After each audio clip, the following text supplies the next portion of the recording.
Hello, brothers and sisters. My name is Alex, and welcome to Into the Word.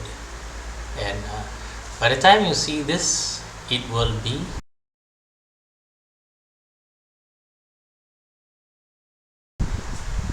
the Eve of Christmas. Something beautiful to look forward to. Yes, the next day. I was wondering what to share with you, and then I realized there's something. There are a lot of messages in the time of Christmas.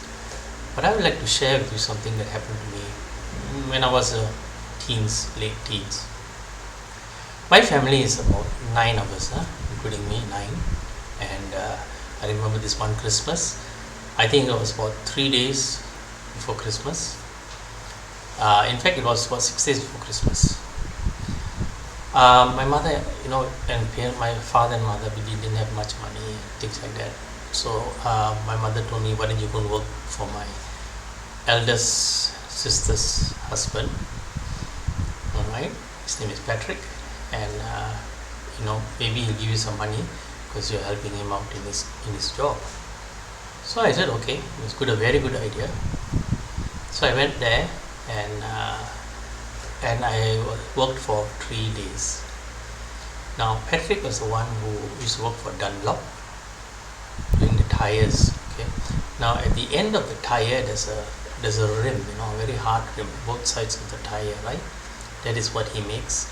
And then when he gives it to Dunlop, they fuse it with the balance of the rubber and it becomes a tire. So at that time, maybe 70s, 80s, I think 80s, when I was working on there for him, just for 3 days, just to get money for Christmas. It was something of a tradition, to have maybe a shirt, at least minimum a shirt or a pants, or if possible even shoes also, that would be great. But just to have something new to mark the occasion. And because it's a tradition, it was something that I really looked forward to. So there I was working for him for the 3 days. And when it was time to send the product to Dunlop, we all got in the car, and I remember going down there getting excited and things like that. Now just to let you know, my brother-in-law, as much as he can make, that's what he'll be paid for. Okay, as much as he'll make, he'll make paid for.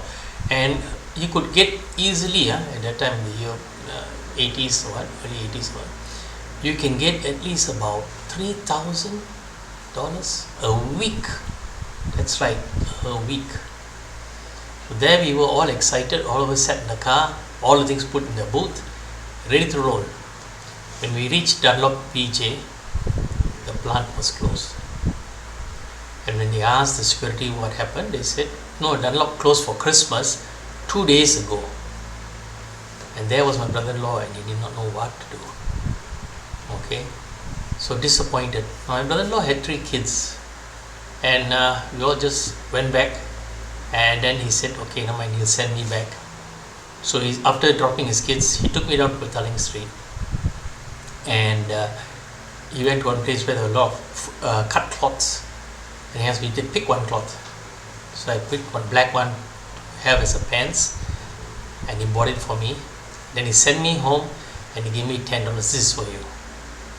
Now I had $10 and a piece of cloth, unstitched cloth, and was just about, by that time, 2 or 3 days before Christmas, and I didn't know what to do, and I felt miserable because there was 9 of them, okay, minus me is 8 of them at home, and 8 of them were preparing for Christmas. They were cooking, they were changing the curtains, they were changing the cushion covers, mopping the floor, doing up the tree and everything and all that.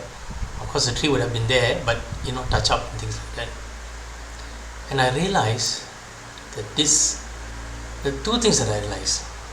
One is that later on I realized that to have this tradition is really good. It would be nice if you can afford it, but it's not important. It is not important. The shirt is not important. The pants, the shoes, nothing is important.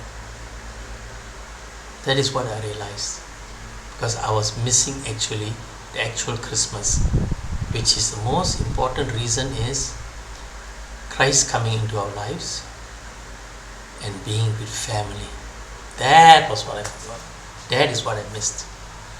Being with my brothers and sisters and doing all the funny stuff, fixing the lights and all that for the tree.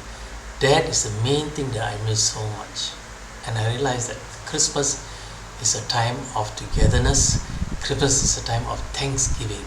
To be grateful for God for whatever that you have, whatever that you receive, So even despite the fact that I didn't have a shirt and all that, and it was one of the most miserable Christmas I have ever remembered, and I'll never forget it.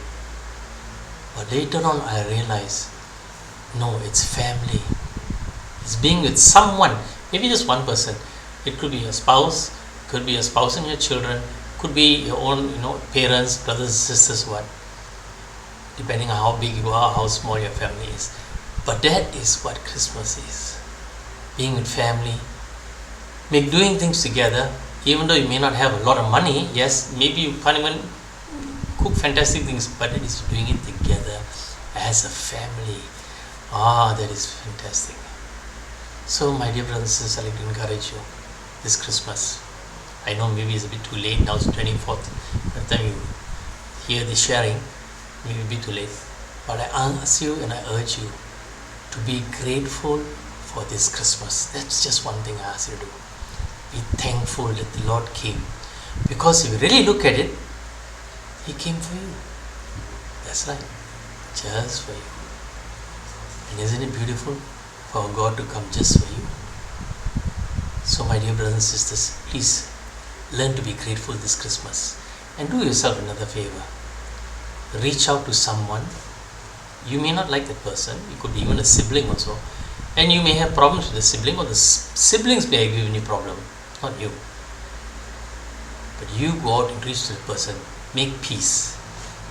Just call them up, say hello. Better still go and visit them, and just say, I just come just to want to wish you personally a Merry Christmas and a Happy New Year. That's all. I know what we have between each other, but I think let's put it aside and let's try and go for it. This Christmas be a real Christmas, a different Christmas. Is it possible to do? I think you can. It's not impossible. For the gift, the greatest gift that was given unto you today, you are going to give your gift, which is the gift of forgiveness.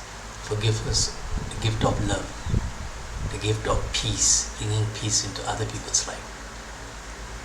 On behalf of Into the Word, I would like to wish all of you a very blessed, a very holy Christmas. And I pray that you will make not a New Year's resolution, because our resolution doesn't belong to New Year. Our resolution belongs to the Lord. So I urge you to make a Christmas resolution. Make it with God, and then try and stick to it. And if you fall short, ask the Lord to pick you up. Continue the race. Okay? So let it be a Christmas resolution. No more New Year resolution. Praise God. I'd like to thank you for listening to this. Listen to all of us in our sharing of Into the Word. And I urge you, if you can, get more friends to come and listen to Into the Word, or if not any other one that you know very well that can benefit them, and maybe give them a hope, give them a new spark in their life. Alright? Let this be a spark for you. Thankfulness, gratefulness, joy, peace be with you all. Blessed Christmas.